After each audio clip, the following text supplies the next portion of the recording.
Welcome to Tiffin Talks, yet another episode, yet another interesting conversation in store. And we have Abhijit Bhattacharya and Neha Gehlot, the co-founders of One Green. It's a very special online store. Normally, you'll find me talking about food, but I got so excited by this idea that I thought I'll jump into it and grab hold of these two young people and see what interesting magical things they're up to. Abhijit and Neha have launched One Green. It's an online store for everything that is organic, ethical, chemically untouched. They'll add some more adjectives and more descriptors of the website.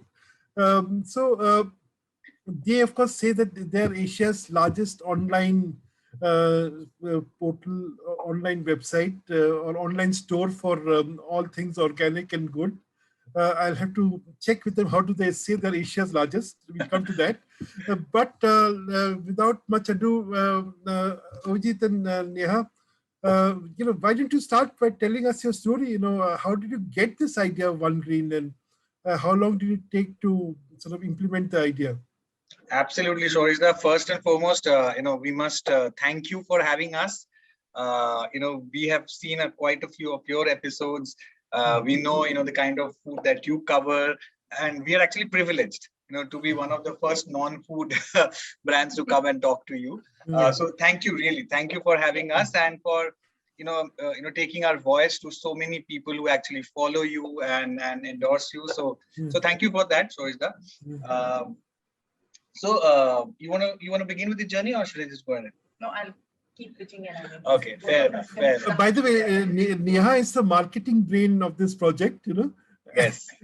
And of course, Abhijit's better half, So from a marketing perspective, she'll be a lot more articulate than me in this case. But having said that, I think Shorisda, what happened is, Neha and I, we had a very, very long corporate sojourn, right? We have sort of lost your voice, Abhijit. Can you hear me now? Yeah, we can hear you now. Yeah. Okay. Yeah. So I was saying that, Neha and I had a little bit of a long corporate sojourn. So, we have each individually 16 years of working experience. So cumulatively, more than 30 years of working. Yeah. And almost 3 years back, we started personally, on a personal front, we started transitioning into leading a conscious life, right? Which typically meant not just, with what we did with our body, working out, exercising, eating healthy, but it moved beyond that, right? We have kids at home. So what we got for the kids, every item that we got to the home, right? Even including an agarbatti. So we were so particular that, if you could get an agarbatti, which is non-chemical agarbatti at home, right? So all our choices started transitioning into this phase. And while we were doing it, we were faced with a couple of challenges. And those challenges actually led us to, thinking analytically and otherwise to see that, if we can find a solution to those challenges, that led us to actually building One Green. Yep. Wow. That's interesting. So, Neha, you, of course, we'll come back to your time at Flipkart and all. But Neha, I'll just jump into a little ahead of a conversation, and that is, you're a consumer insights expert, and there must be many people like you who want to make a conscious choice and who want to adopt a safe and healthy lifestyle. What is your reading about the market? How big is this market, and how deep is it? So given my experience as a consumer insight specialist, and also being a consumer myself, like how Abhijit said that it's a like we have a personal story and personal motivation behind this. So we obviously knew that this need is there, but then when we started actually thinking about it and when we started working on it, we obviously had to it just couldn't have been our gut and experience, but we also had to have some data to really, be able to arrive at some business numbers and make some sense out of this this need, which we knew that, you know, it existed in the market because there are around 100 million conscious consumers in the country right now. And the pandemic, fortunately, unfortunately, has just accelerated the level of consciousness towards leading a greener and, you know, a cleaner lifestyle. Right. Whether be it about, you know, now taking up various, like taking care of your health in terms of, you know, being physically fit. It's also about what do I consume, what do I eat, and also about how I take care of my family. Because people have now really, you know, it's though it's unfortunate, but you know, people have now really started taking things more seriously. Like they take family or, you know, their near ones, their loved ones more seriously. So they know that, you know, their health is very, very important. And at the same time, my own health is also very, very important. And safety. So, you know, like, is this feeling or is this sense limited to metropolitan cities, or is it seeped into tier 2 and tier 3 towns and cities? See, you want to? No, you want. So okay. So I'll just probably start. So from my observation, Sarish, over you know, my experience of whatever 15, 16 years of working. So a lot of times, you know, these movements, they start with the metros, or they start in the metros, and then slowly you'll see a lot of, you know, tier 2 cities picking up, or mini metros, you know, picking up. Here, what has happened is, because this pandemic has struck everyone across, this whole awareness and the consciousness is something which I feel has you know, crossed boundaries and has crossed life stages and, you know, demographics. So while, yes, I understand, you know, all these products which we are talking about, they may, you know, obviously be I wouldn't really say very premium, but they may obviously not be so mass. But then I, as a consumer, at least my awareness levels have gone up. So sooner or later, I will make these choices, make these consumer choices. Or what I'm saying is, because I'm more aware now, at least I'm ready to listen to or understand the difference between brands which are safe for me and brands which are not. So, you know, actually what, Abhijit, please. I'd just like to add one quick bit to it. So I think, you know, there are two aspects, right? If you look at it, there's one analytical aspect, one anecdotal aspect, right? So let me just give you from an analytic perspective, you know, what Neha was talking about, right? You know, there are reports like Redseer, Bain that actually come out that says that India is going to be home to almost 100 million affluent, conscious individuals by 2021. Now, that's a massive number, massive. Right? That's about as much the population of Brazil, you know, I think. Absolutely correct. India has more internet population than the entire Europe put together. Right? Exactly. So we are talking about a very large segment of conscious, affluent individuals. That's data, right? But if you actually look at it from an anecdotal perspective, and I'll just give a small example, right? If you had walked into, say, any, you know, large store like, you know, La Marche or any other store, you know, say 5 years back, you would find in the snack section, say, for example, you will find a lot of Bingos and Lays of the world. Right? So today, when you actually walk into in, and this is an anecdotal experience I will give you, you will find a lot of Wingrings, you will find a lot of Epigamia. That's the transition, and that is happening, right? In the choice. And this has happened at a very, very slow rate, how Neha was mentioning, saying that this rate was probably at around 5-6%, right? But there has been a significant acceleration in the last 13-14 months to an extent that this market is now almost a 55,000 crore market. 55,000 crore.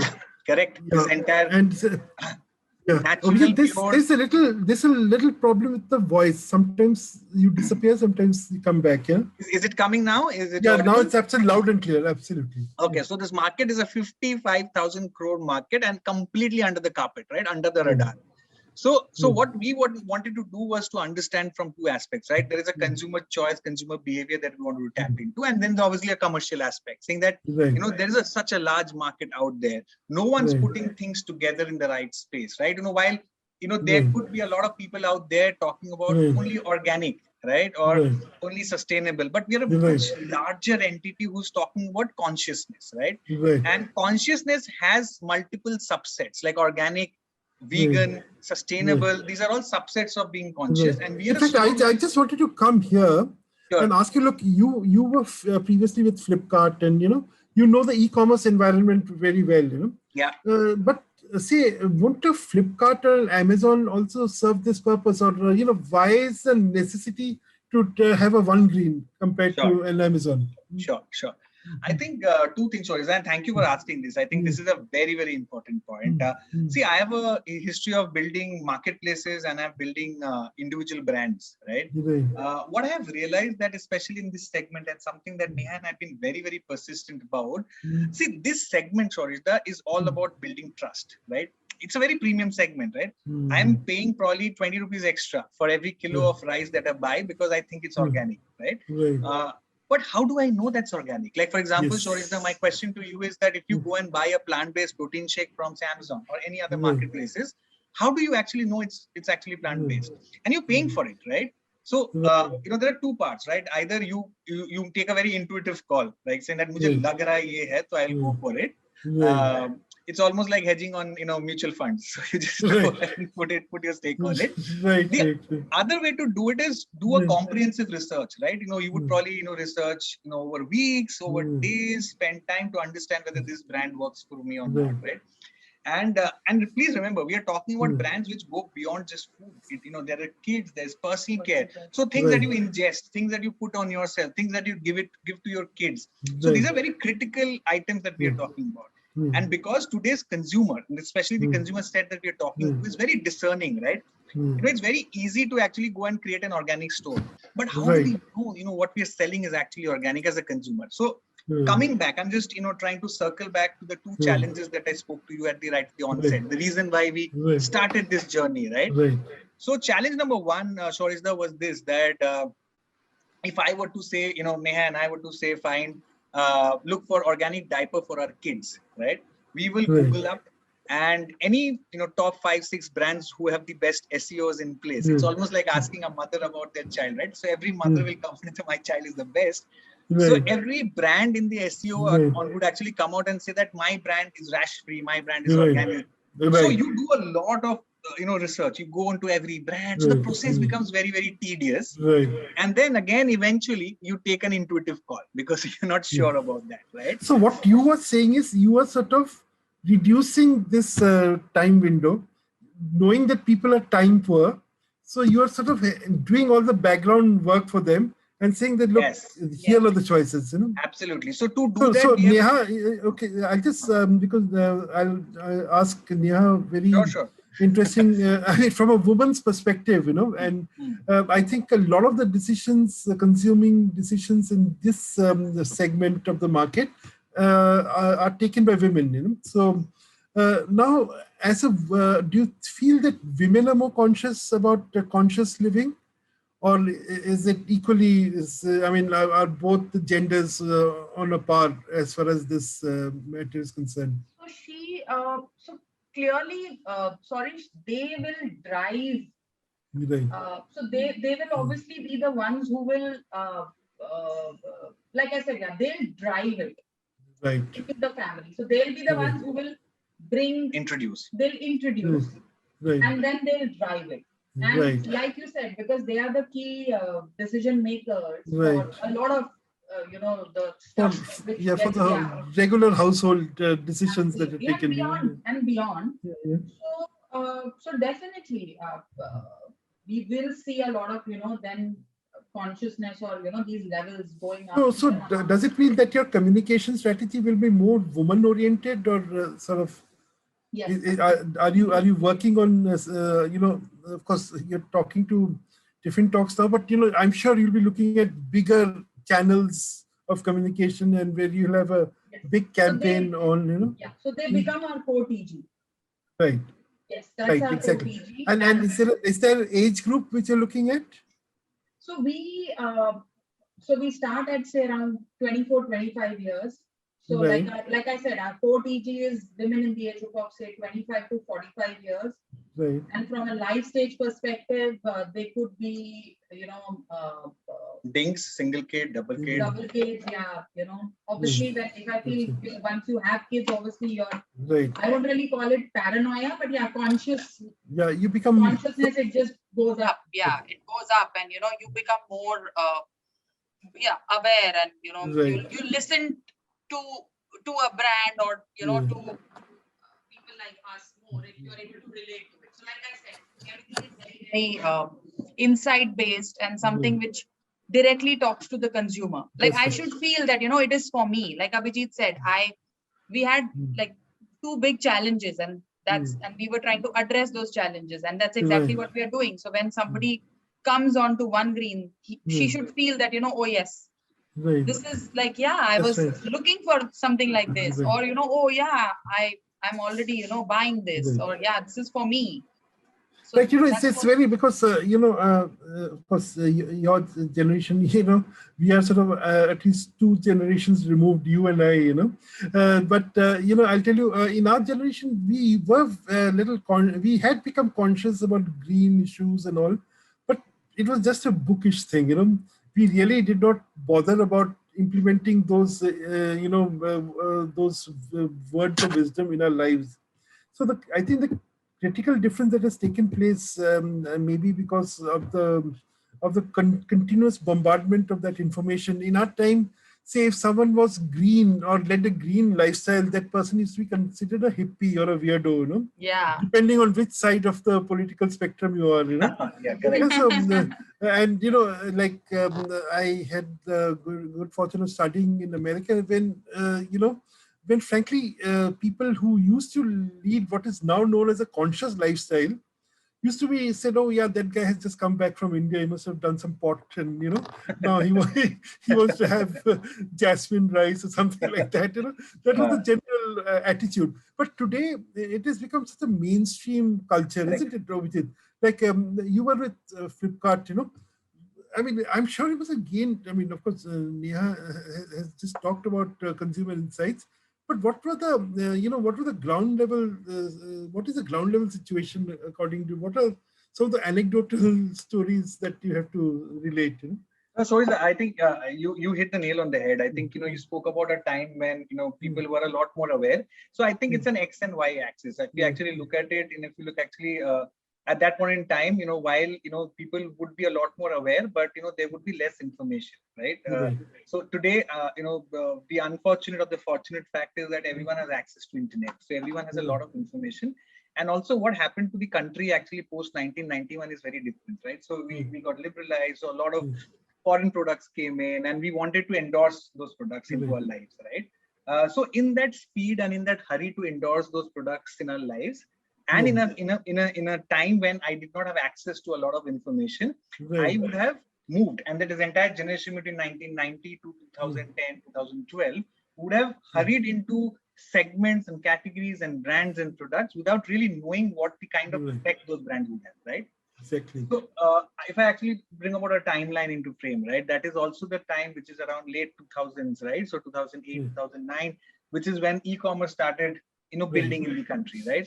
So I was fortunate, to have been a part of the early Flipkart team, to have been a part of the team that built Flipkart. And the reason why Flipkart is very important in India's e-commerce ecosystem is because it was a first mover, right? So it was single-handedly responsible for building the Indian e-commerce system in India, right? So in the entire journey of moving from 0 to 40 million to 80 million online consumers is something that I have seen that happen, right? And I've been part of it. So couple of things. I think from our Indian consumerism and especially digital consumerism, I think we moved very, very fast, right? I think we have adapted to online shopping a lot quicker than most other economies and most other countries would have. But having said that, we are a very large country. Like at the onset, we were talking about it, right? The entire, it's not even 50% of people who have internet access, yet we are, the entire internet population in India is larger than the Europe population. So we're talking about very, very large numbers here, right? Now, in a scenario like that, I think the biggest challenge is resistance, right? So when in 2000, 14, 15. I think the first resistance was to actually get people to online shopping, because people Right. were used to going to shopping malls or stores, Right. the Right. touch and feel, right? It's a Right. family affair. If you actually go to tier 1, tier 2 towns, Right. going to shopping is like a family affair. Sunday, everyone Right. would get ready. So these are all, Yes. psychological, demographical, intrinsic habits that people had. And let me add here, you're speaking to someone who hasn't bought anything through a e-commerce channel in his lifetime. So far, I'm e-commerce zero. And the reason, the reason I do it is because I love to, go check out the stuff I'm buying, touch and feel it. But I know that I'm becoming slowly like a dinosaur among in the country. No, not because really. the country's moving the e-commerce way. There is no. Correct. So Correct. now that brings me to the question that what is the future of e-commerce and how you see it panning out? See, there is no future to e-commerce. Mm-hmm. E-commerce is the future. Yeah. So that's as simple as it, right? Right. And people sooner or lesser, sooner or later will move on to e-commerce as a platform, as a shopping unit, right? If you actually look at the early part of 2020 and now, the rate of growth in internet population, especially the online shoppers, is 20%. So both Amazon, Flipkart have reported 20% growth on their base being very, very large, right? So that's the rate that has happened in the last 14 months because of what has happened. Yeah. So and people have realized that it's convenient, and whatever fears that they had regarding payments or returns and returns, that maine ek baar kharid liya to main lauta nahi paunga, and all those things have just been they don't hold true anymore. So, and I realize how easy it is. I think the lockdown has been a great education opportunity. Yes, for this demographic. But that's also a big opportunity which most other e-commerce companies haven't mitigated, and something that we are trying to do. Considering the essence of the space that we are in, right? The issue of fake, right? Circling black, right? When you buy a protein shake from any place, like a plant-based protein shake, you're not sure whether it's plant-based or not, right? Which is what we have done. Actually, we have done a store-based verification, right? So what we have done is we have created a machine. Let me call it, for the sake of just making it a little more simpler, which has a inbuilt algorithm working within, right? So it has a lot of AI, ML, internet crawling involved, which typically helps us validate the brand and its claims. So every brand that gets so we are a curated platform, right? So not any brand can come and register on us. Okay, so that's an important characteristic. You're a curated platform. So, point to be noted. Yeah. Yes. And the process of curation is not on whims and fancies, saying that, hey, Abhijit and Neha likes this brand, so let's go and get that. It's not the case. So it's completely science enabled, which is what I'm saying. It's tech enabled. So it has a lot of AI and ML playing role in it, where we feed the name of the brand onto the machine, and then we get an output. That output actually tells us whether the brand is genuinely clean or not. Which is why when you find a brand on One Green, you are actually relieved of your weeks of research or that worry that this brand is probably fake, or whether its claim is true or not. We are taking because I know I speak about food brands because that is something I am aware of. There was a lot of criticism of so-called organic brands, where people said that actually this is not an organic brand, but it claims to be organic. Of course, in our country, for historical reasons, we don't have a proper organic certification system. Yes. So even now, there's no clarity on organic certification. So how do you then tell me that yes, I'm sure this atta is 100% organic? Of course, I mean, one assumes it won't be 100% organic, because the groundwater may have some ammonia in it or something like that, Correct. But at least it is 98% organic, How do you ensure that? Sure. So, Shohita, I think you're absolutely right on that part. I think in India as a country and otherwise also, I think both from a brand and a consumer perspective, we have very loosely used the word organic, right? I think not many of us actually know the real essence and meaning of what organic is. Organic kaise hota hai. Yeah, please define it. Please define it for our viewers. No, so for us, the definition is very simple, Shorisda. Like, how we verify, like, we are not scientists ourselves, right? So we did the best thing that we can do is hire scientists. So the next best thing that we could have done, right? So there is a process of going through that algo, that machine, which we think is very, very efficient in identifying brands, efficient and thorough, correct? Yeah.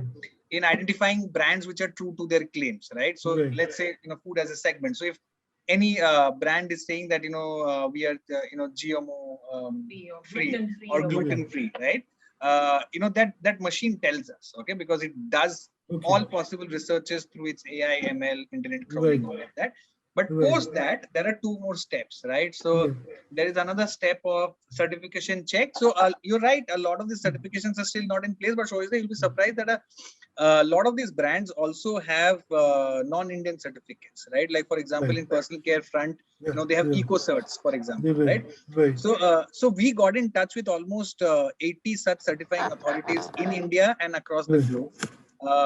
We have copies of close to around 150 plus certificates that one can get across categories. So there is a proper step of certification check that happens. And then there is a step 3, which Neha will actually elaborate on, which is where the scientists come in and they read the labels. So we have our, we have our in-house team of scientists who do the label verification. Because like I said, so consumers are now, especially these conscious consumers, they read the labels now. Right.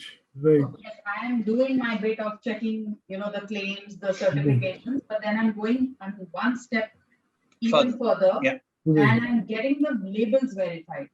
So if you're saying that, your shampoo is sulfate free, then it better be sulfate free.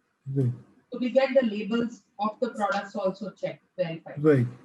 So what you do is you get them tested in a lab, obviously, or how do you? We are not getting them tested in the lab. We are just verifying the labels. Okay. So far, yeah. Okay. The certification labels that you're talking about. And no, the product. The actual Product label. product. Okay.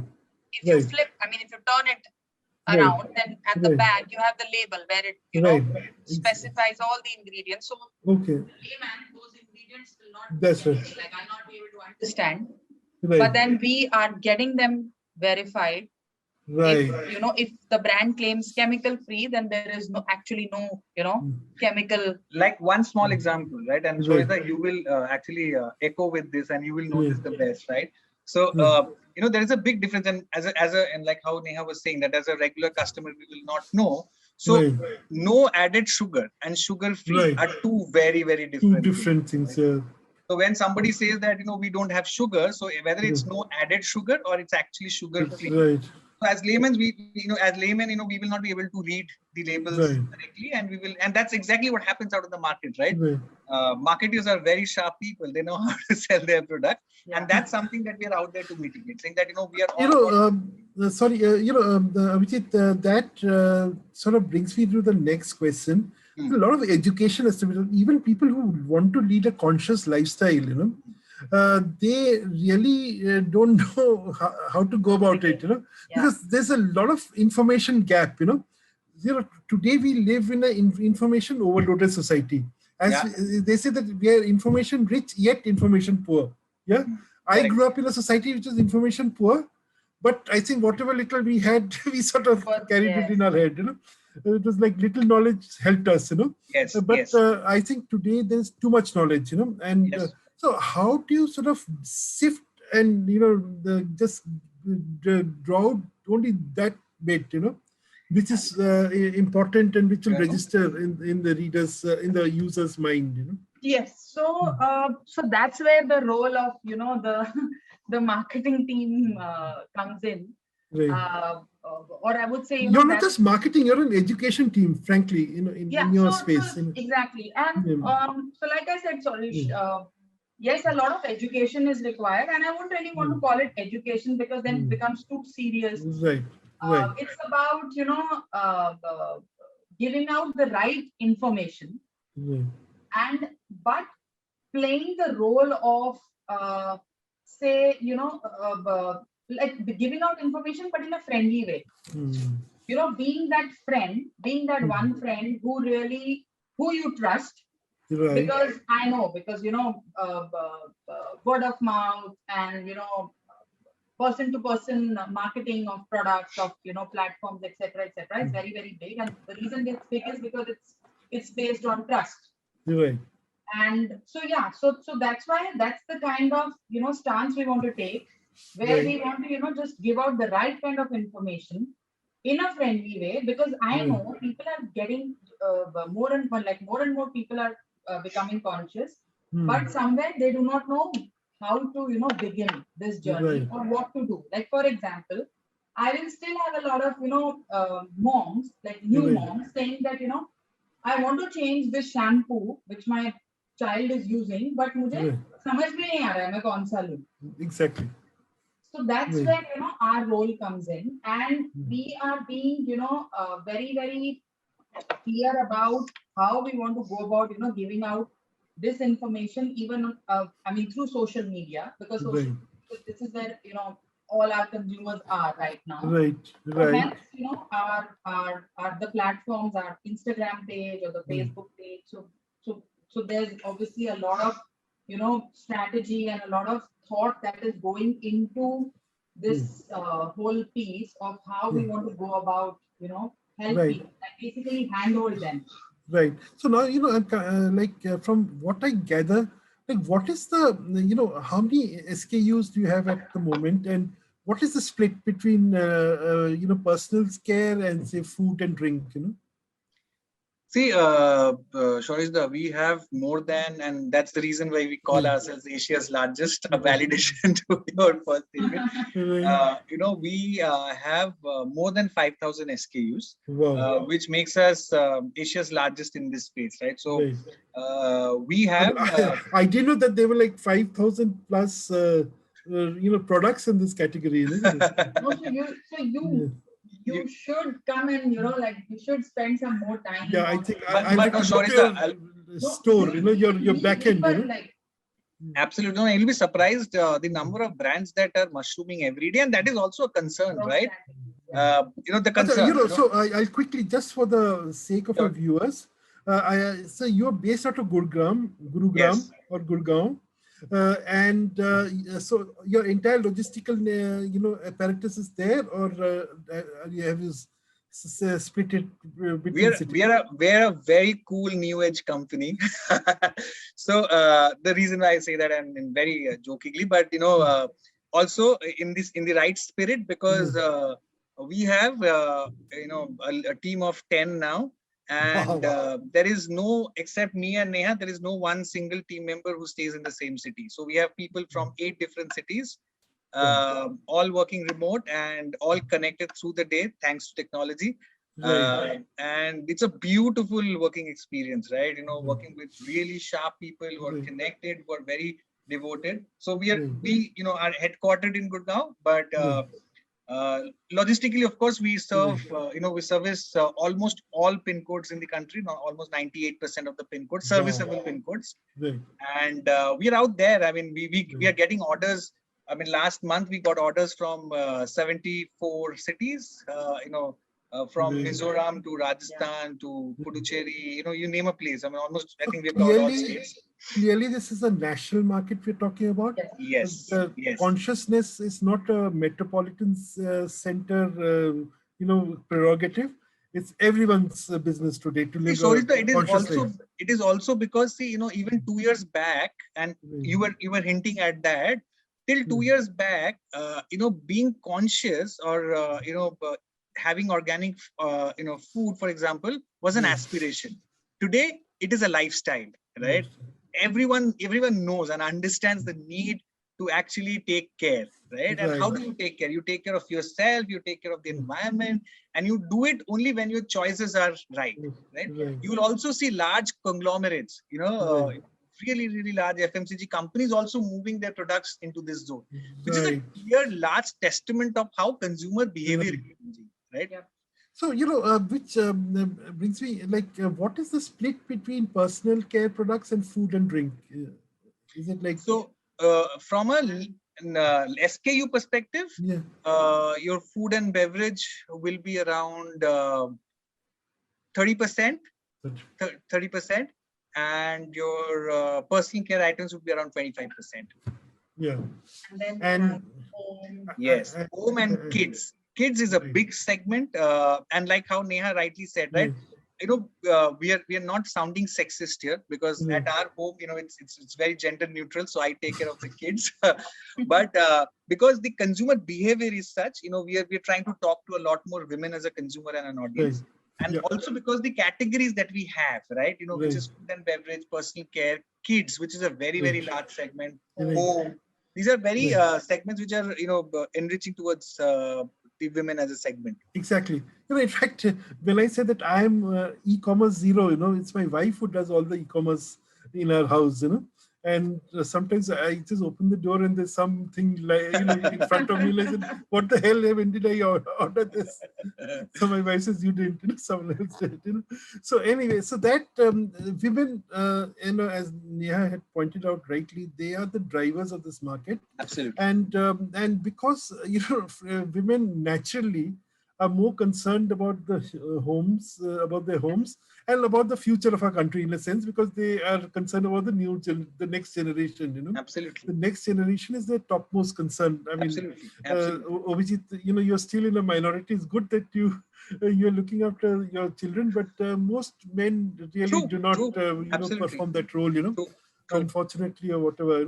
So, which interesting. The other interesting bit I found from your talk, is that you are actually lean, mean, not a mean, but lean green. I would say lean green organization. Lean green, yeah. Lean, green, and keep clean. These are the three new buzzwords.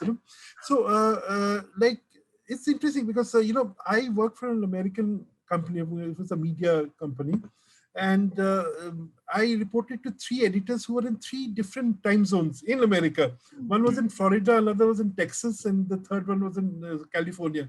Yeah. And initially, I had no clue that they were like, there was such a big time difference, between Florida and California. So, I got used to that, but I saw how seamlessly they were working. And then there was one editor in Germany. Yeah, so there were actually 4 editors handling different verticals. So now tell us more about this new style of working. So increasingly, I mean, work from home is something I think you guys discovered much before the rest of the world did. I mean, when I say you guys, so I mean the e-commerce world or the e-world. Yes. Yeah, but it was. Yeah, no. So anyways, this work, all of this work from home got normalized. Last year because of the circumstances. But yeah, I mean, it's in fact, like, I think it's a good opportunity for us to share this with your audience and with you, that so obviously in the beginning it was just me and Abhijit, and then when we realized that with the scale and the quantum of work, we had to expand the team. So again, not sounding sexist or biased, or really trying to maybe come across as, like, what would you say? I don't know what you're saying. So like I told him that I had to leave I had to quit when my daughter was born. Right. I was working for some time, but then I had to quit because I couldn't manage the baby and like a very stressful. It's quite a common experience, yes. Normal experience. And then that is one. And then with this pandemic, it got worse. It got worse. So even I was working, before we started, building this up.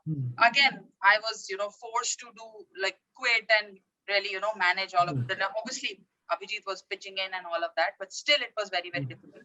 So we thought that, we are going to just reach out to people who are looking for work and who have either lost their jobs because of the pandemic, or who are, say, who, like moms who had to quit their jobs because of the baby, and again, like, for various other reasons. So we said that, maybe we'll give the first opportunity to these kind of people. Also, because Sarita, for us it was very important not to go the pedigree. but for attitude. So, So just again, the voice, there's a problem with the voice again, you know. sorry, can you hear me now? Now, yeah, absolutely. Yeah. So, just adding on to what Neha was saying, right? Yeah. For us, it was always very important when we actually, hired, because we wanted like-minded people who were equally passionate, right? Passionate. Yeah. So we wanted Because it's a passion-driven business, you know. It's not just absolutely. And And you will you'll be be making surprised money, when, but you know. Yeah. you'll be surprised when you actually meet the team. They're more passionate than us. I mean, they drive me and Neha up the wall. I mean, they're so crazy, so much into it, and that's actually what runs the business, I think. And everyone has a story to tell us. So when we had the induction, when we had, the first meeting with them, the introduction session, like everyone had a story. I'm not saying that, like, again, yes, it was a very, very emotional session that we had with them, but we were just like, so moved and like such inspiring stories, such amazing stories of, like great passion, motivation, all of that. And we just like, and we knew that, we have the right set of people who have like, the right kind of attitude and right skills to, work with us. And this anyways, technology just helped us, because that's exactly what our, JD said, that, all you need is a laptop and a Wi-Fi connection, Wi-Fi, a phone, and the right attitude. Right. It's very interesting, I mean, I'm talking about a long time back, we had a person who was in the PR business, okay, and so people used to ask him, ask for a card, he says, I don't have a card because I don't have an address. So then people used to ask him, you don't have an address, then where do you work from? He says, I work from my car, So, and at home I have a fax machine, and the rest of the work I do in the car, So, so he was sort of. But that's like, exactly the beauty of it. Sorry, is that today the world has changed dramatically, and we were very clear right at the onset, right, that we're going to make two very typical HR mistakes, right? One is to go for pedigree, because there is a huge difference between pedigree and experience/expertise. So we always wanted to go for the latter. And for us, the second was, we were never in a hurry to hire, right? We wanted, like, just to give you an example, when we actually posted, for these roles on LinkedIn, we got 1,000+ responses. Okay, so 1,000+ CVs, and believe me, Shorizha, Neha and I spent 7 days of doing no work for OneGreen, but just to go through every application. Every letter of that application was read, right? We read through, we communicated back to all 1,000. So even the ones who did not make it, we communicated back to them, because we knew that, we've gone through the drill, and these are women who are really yearning to get back and to make a, didn't want to disappoint them, even if they did not make the cut, but did not want to disappoint them without any information from our side. So we have taken the effort, and obviously we are very pleased, to have this set of people who are working with us. That's very interesting. So, we now know about the staffing and the way you went about. The other big issue in your business is logistics. And especially in a country like India, where everything is in a topsy-turvy situation, how do you manage logistics? Actually, quite contrary, Shorizha. So, in fact, logistics was really topsy-turvy when I started off at Flipkart in 2013-14, right? So you would, and Flipkart never happened, okay, by not naming those brands, but there were multiple other brands where you would actually order mobile phones from, and you would get bricks, right? So I think the country has changed a lot in terms of logistics, especially because there is technology that has come in. In the last 1-2 years, with the advent of deliveries and Dunzos of the world, I think there's a lot of technology that has come into supply chain operations, logistics, which makes the entire operational model very, very seamless today, right? So your delivery tags within metros for us is actually almost 0 to 1 days. There are multiple brands who actually deliver same day, same day in the metros. And there are multiple brands who actually deliver in 2 to 4 days in non-metros. Right. Okay, so when you're talking about Mizoram and all, I mean, in the normal circumstances, things take such a long time to sort of reach a place like Mizoram or to the Northeast, In fact, the people in Northeast always hold this against, it's like a grievance against let's be here. honest, that problem still stays. This is the Okay, so underdeveloped fuck. I don't think The we useless piece will of be able shit. to deliver to Northeast Right. states in 2 to 3 days. Right. But the good news is we deliver, right? Right. Almost 99% of our SKUs do get delivered in Northeast. And like I said, I mean, we've got orders from Manipur, Nagaland, Assam. We've got orders from all those states. And again, very heartening because see, we are all about being one. I mean, when we talk about gender equality, when we talk about staffing, when we talk about delivery, I think, there is a very large part of India that gets unattended, and Right. we're very particular that there is nothing that we leave unturned to ensure that that part is catered to. So it's very interesting because when people talk about what are the factors that unify India, everyone talks about Bollywood and cricket. I think very soon we have to add e-commerce to the list. Yes. Because e-commerce is a great unifier. I think health e-commerce, because see, it is all about being healthy right now. It is all about being conscious. And I strongly believe, Sorisda, that even after this pandemic, okay, if people don't wake up, they'll never wake up. That's But the right. good part is I find a lot of people woke right now. Okay, they are aware that there was mistakes that were being made, and there are attempts to rectify. And One Green is a big, large opportunity and avenue for those guys to actually rectify those mistakes. Right? There is a. So now tell me, two questions. One is, of course, what are some of the surprises, when you were sourcing, your products, what are the things which were really surprising, some discoveries you made, like you talked about, organic diapers, you mentioned, I found that, in our time when our boys were growing up, I mean, we didn't even bother about whether it was organic or not. If we found a diaper, we were happy, So now tell us, what, have you discovered in your journey, which you want to share? Share the excitement, Sorisda, have you ever heard of vegan shoes? Oh God, never. We I have thought, vegan laptop bags. We have vegan laptop bags. Laptop bags. But believe me, I mean, if I were in your shoes like 2 months back, I would have also, laughed out. I have no idea. So when my team actually came and said, we are onboarding a vegan shoe brand, I almost fell off my chair. I ran to me and said that what is wrong? What are we doing?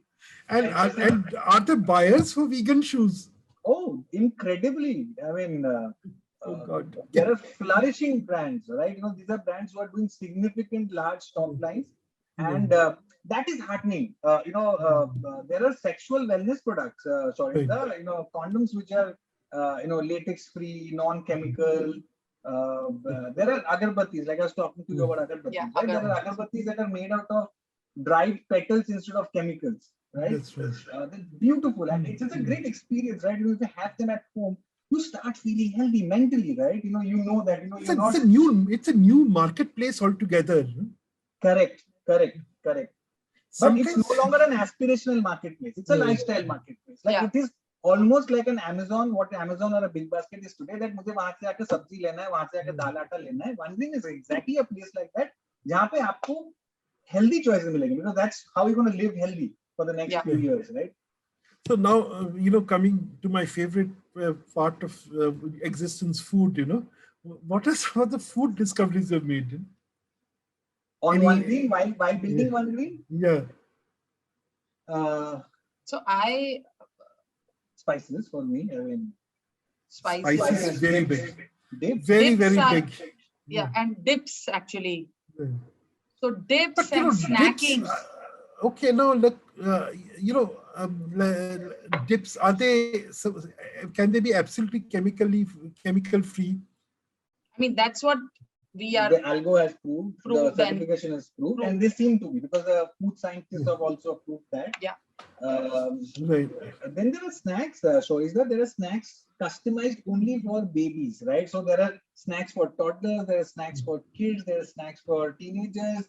So, while we were growing up, like Shorisda, you, I, when we were all growing up, I think the luxury of having snacks is Maggie, right? We had a lot of maida fed into our stomach. But I That's think, right. now, which is what mothers have so much of choice, right? Yeah. Because a lot of these mothers also don't want to feed their kids junk, right? Right. The mothers are also aware. Pandemic has made them a lot more aware. So what do they feed if they don't feed them junk? And mothers can't cook every day, right? It's a very Right. tedious process to cook. Yeah. So variety. Again, your voice. Options. So healthy variety. Yeah, because I'll tell you, two dear friends of mine, they launched a brand called Slurp Farm, and it was all products made with bajra, Yeah. with millet, sorry, not just Yeah, bajra. correct. And I remember they gave me some biscuits, I said, Frank, don't give me these biscuits, this almost sugar-free biscuits, Yeah. I just, but I was surprised that mothers were buying those biscuits and giving it to the children. And the children were actually, initially the children were a little resistant because, So it didn't, yeah. So we'll give you our own, I'll give you Nandini's example. my I was daughter's about to do that, example. yeah. My daughter's example. So she He's 8. she's 8 Okay. and she doesn't eat sugar, like sugar, the refined Wow. sugar. She refuses. She refuses. Wow, okay. So it's not like, so I obviously, I also have like a sweet tooth. I love Right. my sweets, but then I Right. know that, it cannot be this in the form of refined sugar. I'll have to have, healthy alternatives. So I look at, so maybe I'll have jaggery or I'll have, honey or whatever. Right. And with Nandini, she doesn't even put chini in her curd. Yeah. Ooh. So she has gotten used to it. So that's what I was Good. just going to say, that, when you were talking about Slurp Farm. So with children also, Right. so yes, they will refuse. Right. But if I tell them that, this is the only option, or if I Right. give them 2-3 other options, but in the Right. same space, and tell them to choose between these only, slowly, like they will also, get used to it, and they'll be, fine. So now even with us, like, yes, they would just munch chips and everything else, like all the Right. junk. And the problem is, again, like I'm sorry. Sorry. Yeah. Hmm. So yeah, so a lot of healthy options Right. and a lot of variety and a lot of convenience also. So for even them. on One Green, right, we have brands like Timios, Early Food, Hungry Bums listed, and they fly off. Sorry, that they fly off because there's so many mothers, and this is actually a message for the other mothers, because there's so many mothers who come on a regular basis. We have so many repeats who actually come and constantly keep buying, saying that these are brands, these products that we, and honestly, these are products which are not sweetened, but they're just healthy. Like how you said, they're millets, they're bajra, they're some other product that Right. And also, if you're looking at a bigger sort of a planetary level, or if you're even looking at it from a national level, the more of millets we have, we're actually helping farmers in the dry land on the non-irrigated. So we have millet noodles. We have millet noodles and naturally yours is what? Muesli, yeah. That's right. Naturally yours has, That's right. Yeah, of course, that is. So it's interesting that you're doing this, and I hope someday we will be able to have another conversation with your vendors, Yeah. And where we actually introduce our viewers to the lovely world that you're opening up, and it's a one-stop shop, like I remember the term mom and pop shop happened because of these corner shops which are run by the mother and father of the family, and the children used to live upstairs. You have actually redefined the mom and pop shop concept, and literally you've sort of.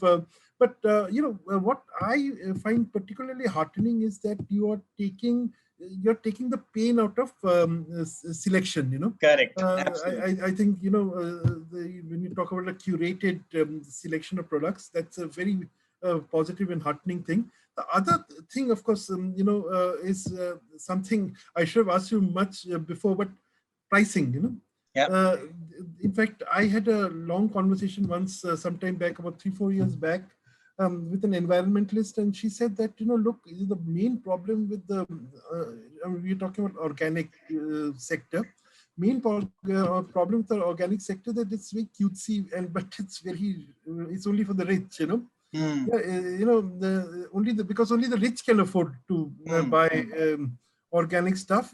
And she was saying poor really do not need to buy organic because anyway they're having organic food, you know, because well, whatever reasons. But tell me, what is the price differential, and why do you think people should pay that price differential?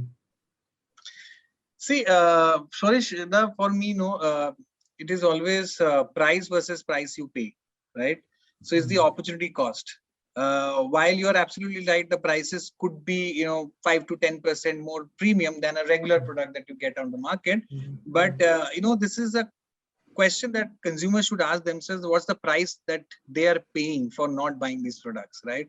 So what is the harm they're causing to their kids? What is the harm they're causing to themselves? What is the harm they're causing to the environment, right?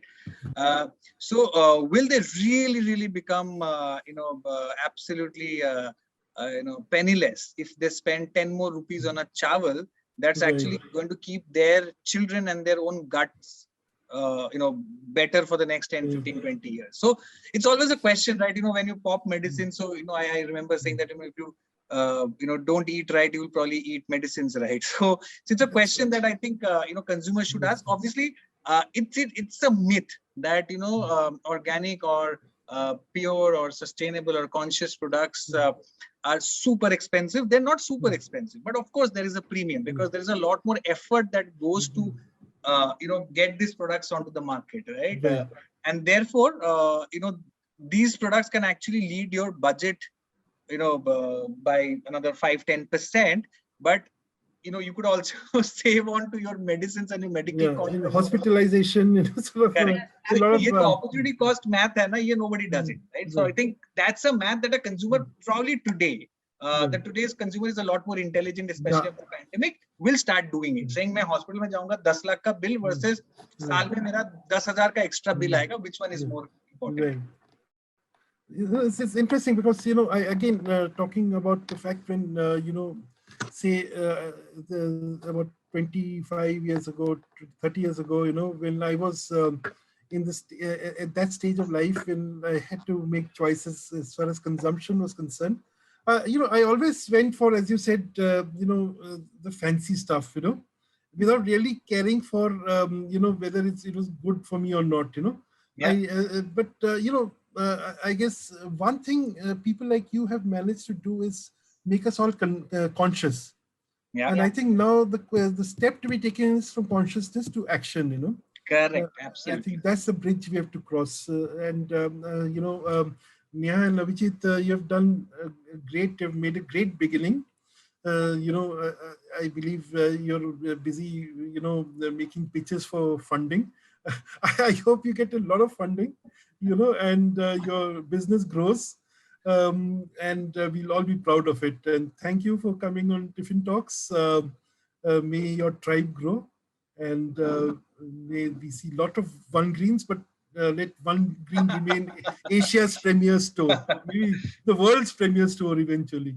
Touch wood. Thank you, Shorishda. Thank you for having us. Thank you for this lovely discussion. I think giving us this platform to voice, what One Green is really about, and sharing with your set of viewers that, it's not a big step. How Neha keeps talking about in her communication strategies is one small step that people need to make. And that's it. That's what, that's where the revolution begins. And we call ourselves revolutionaries. So we are out there to make a change. Right. Fantastic. So we will be seeing this episode. This is a recording, as you know. We'll be seeing this episode on 18th June, Friday, the 18th June. Okay. It'll be on air from on the web from 12 noon onwards. Okay. So please look at it. Please share it. Absolutely. And it was really joyous to have you. Look forward to it, Shorishda. Lovely talking to you. I think your questions were absolutely pertinent and thoroughly enjoyed answering them. Thank you. Thank you so much. Thank you. Bye. Thank you, Shorishda. Take care. Bye. Bye.